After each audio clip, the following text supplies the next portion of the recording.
তেলাওয়াত করো, আমি কিন্তু শুনি। ইয়া রাসূলুল্লাহ, আপনি কি করে শুনেন? আমার বাড়ি কই, আপনি থাকেন কই?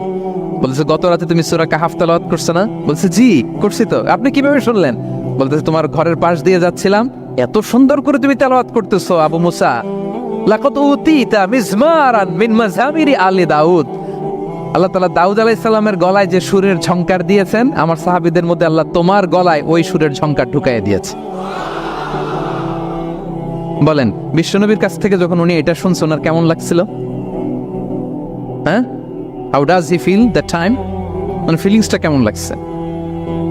হ্যাঁ, আমাদেরকে তো একজন বড় কেউ প্রশংসা করলে আমরা কত খুশি হয়ে যাই। বিশ্বনবী স্বয়ং প্রশংসা করেছেন, সুবহানাল্লাহ।